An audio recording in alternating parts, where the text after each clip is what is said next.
उस माँ के लिए कैसा समय होगा जिसके 2 अबोध बच्चे काट दिए गए हों, चाकू से जिनका गला रेत दिया गया। ऐसे बहसी धरंदे को क्या कहेंगे। लगता है कि इंसान है, इससे तो जानवर अच्छे हैं। जानवरों को तो बेकार ही हम लोग जो है जानवर कह के गाली देते हैं। वो भी एक दूसरे को इतनी बुरी तरह नहीं काटते हैं जैसा कि कांड हुआ है। जी हाँ, मैं बात कर रहा हूँ बदायूं की घटना को लेकर।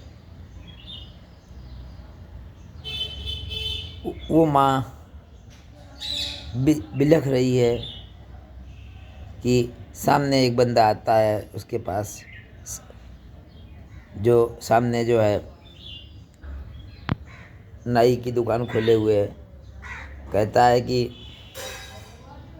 मेरी पत्नी प्रेग्नेंट है और डॉक्टर ने बुलाया है, उसको 5,000 रुपये चाहिए। वो तुरंत निकाल कर दे देती है मानवता के रिश्ते में। मैं बात कर रहा हूँ साजिद और संगीता की। साजिद की दुकान थी विनोद सिंह के सामने और विनोद सिंह की वाइफ का नाम है संगीता।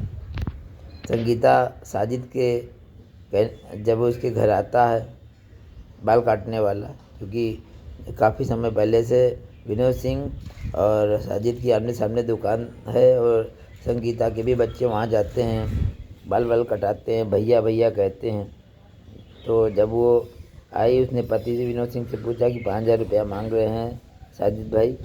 तो उसने कहा ठीक है दे दो। किसी के आड़े वक्त पर उसकी पत्नी प्रेग्नेंट है, डॉक्टर ने बताया है, तो पता नहीं क्या हो जाए, तुरंत 5,000 रुपये दे दिए।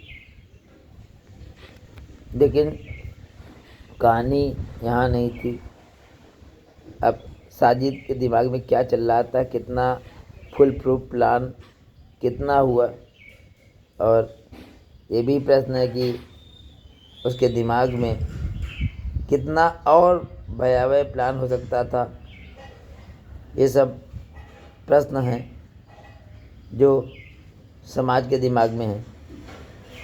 इसके साजिद जो है इसके बाद जो है, क्योंकि संगीता का ऊपर फर्स्ट फ्लोर पर वो ब्यूटी पार्लर चलाती थी। साजिद ने कहा कि मेरी पत्नी को डॉक्टर ने देर से बुलाया है और क्या थोड़ी देर यहाँ रुक ले, आपका सैलून देख लें।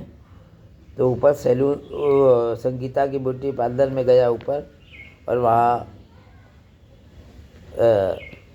बड़े बच्चे को बुलाया और संगीता तब तक चाय बनाने लगी और वहाँ लाइट खुली हुई थी, और ये उसने लाइट बंद कर दी और उसका गला रेत दिया। एक 11 साल का बच्चा, उसकी किससे क्या दुश्मनी होगी,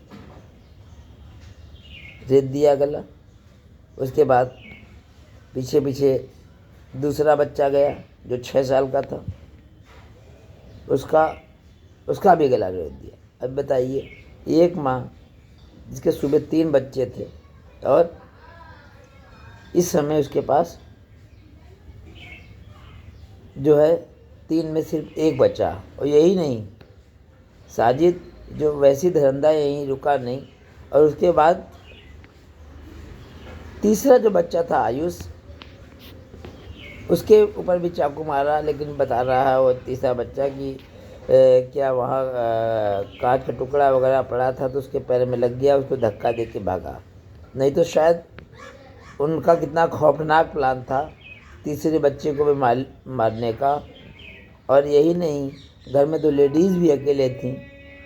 ये प्रश्न यही है कि उनके दिमाग में और भी भयावह प्लान था, जैसा कि बच्चे की दादी कह रही है कि उसका प्लान पूरे परिवार को मारने का था। आखिर ये समाज कहाँ पर जा रहा है, किस पे भरोसा किया जाए, कैसे भरोसा किया जाए। रेगुलर आदमी आ रहा है, जा रहा है, आपसे प्यार बातें कर रहा है, आपके बच्चे भैया कर रहे हैं, साथ में घूम रहे हैं, खेल रहे हैं, और ये सब चीज़ें हो रही हैं। ये इतना बीभत्स कांड कि नन्हे बच्चों पर जो है क्या कहते हैं कि आरी चलाते हुए या तलवार चलाते हुए रहम नहीं आई उन दरिंदों को साथी। कितना बीभत्स कांड है मन में क्या चल रहा होगा कि जैसे हम लोग आतंकवादियों के बारे में पढ़ते हैं तो आतंकवादियों का तो एक जो भी होता है कि उनको ये करना है वो करना है, नक्सलियों का होता है ये करना है वो करना है, तो खुले रूप में दिखाई पड़ते हैं ये नक्सली हैं ये आतंकवादी हैं। लेकिन ये आस्तीन के सामने प्रश्न आपसे पूछता हूँ, कैसे बचा जाए इन लोगों से और इन वैसी दरिंदों के लिए क्या सज़ा होनी चाहिए। और साजिद का भाई वहाँ नीचे गाड़ी लिए खड़ा था, ये धन्य हो पुलिस का कि तुरंत इनकाउंटर में मार गिराया। लेकिन अभी भी ये प्रश्न है उस नन्हे बच्चों के पिता का कि उस पहले वो भी जानने की इच्छुक है कि किस कारण से जो है उनके बच्चे को मारा गया। ये प्रश्न आए, कुछ पकड़े जाए। फिर मिलता हूँ साथियों।